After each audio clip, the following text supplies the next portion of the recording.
Well, as some of you know, this past week that I was away, some of my time was spent at a preaching conference. This is supposed to be an amazing sermon, right? Well, prepare to be disappointed. As with things like this, it does take some time to absorb and process something like that, of that magnitude, to a place where a difference might even be noticed. And I didn't write this when I got back in that space between yesterday and today. Nevertheless, I am going to approach and talk about a different text than I usually do. The second lesson, 1 Peter. But again, prepare to be disappointed, because the first thing we're going to do is talk about context. Aha, I know, my refrain, there it is, context matters. So here we are, 1 Peter, and we hear about this fiery ordeal and suffering. It's really important to be thinking about our historical context for this passage, because we're in that very early church era, right? In that very early church where Christians are under overt persecution. And that's not some intellectual struggle or social awkwardness that we're talking about, but literal prison and even martyrdom. And that puts a different tone to it, when we read this reading, this passage. Actual suffering is happening here. And we need to acknowledge that and to allow that knowledge to inform our understanding of this passage, even as we read it for ourselves and learn from the lessons it has to offer and apply that to our lives. And we can learn from it. There is still suffering in our world. We still suffer. And it is important to name that and talk about it and to clarify what that means for us in our context in light of this reading too. So we hear in this reading, rejoice insofar as you are sharing Christ's sufferings. Okay, there's a huge qualification in there. Did you catch it? It does not say rejoice that you suffer at all. Rejoice in all suffering. But insofar as you are sharing Christ's sufferings, insofar, and I would say and no farther.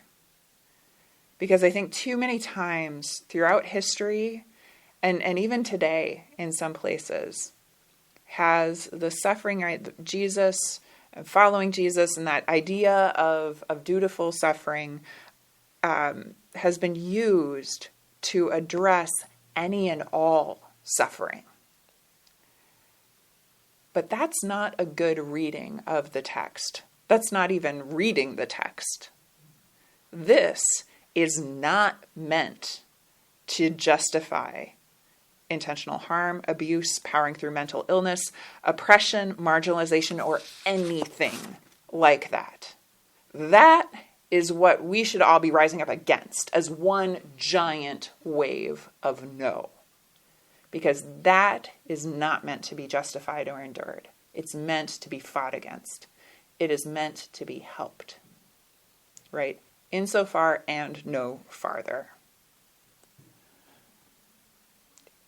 So insofar. So what are we to suffer for? What are we to endure? What did Christ suffer for? Bringing good news to the poor. Feeding the hungry. Flipping over the tables of the temple, the system of the day. Restoring people to their communities by healing what kept them apart. Changing things. Rejoice if you are sharing those sufferings. If you are trying to help the world be a better place, pointing out where the system isn't working for those hanging on the edges by their fingertips, and where it needs to either widen its scope or change completely. Rejoice if you are extending a hand to someone who needs it, and naming the places and the people Jesus would want us to see.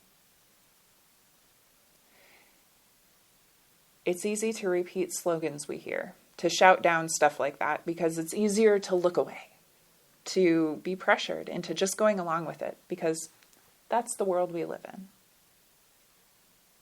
I know. I've been there. I know those voices can get loud, and the can't and the shouldn't obscures the can and the should, and it hurts.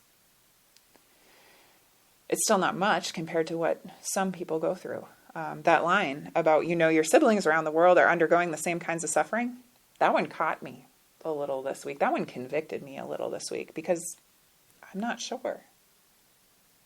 Are they? Are we?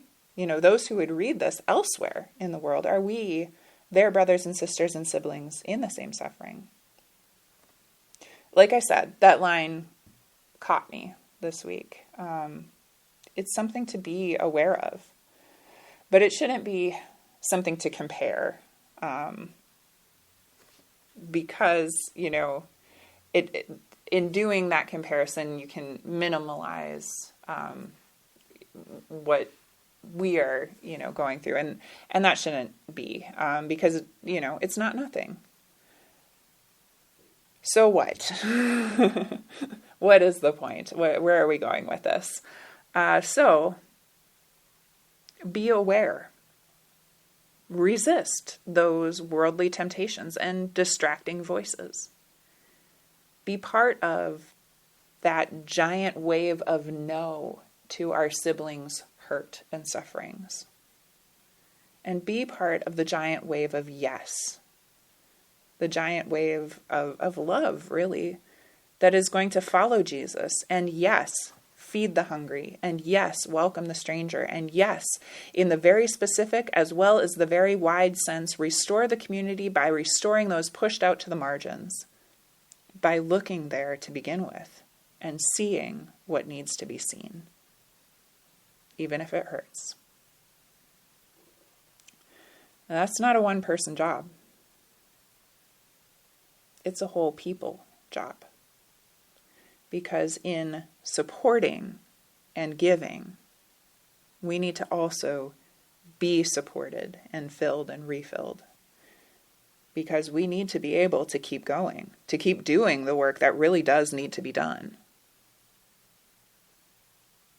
And we need to cast all our anxieties on Jesus, because Jesus cares for us. There's no qualifications there. We need to be supported too, and we are, by Jesus, and hopefully by one another, so we can keep going and do the work that really needs to be done. It's not a one-person job.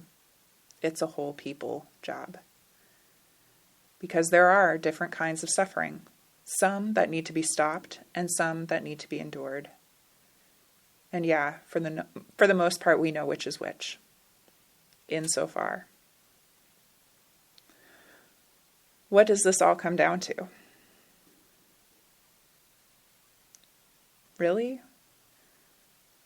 It comes down to following Jesus and understanding that it's not always going to be popular or easy to do so, but it will be good.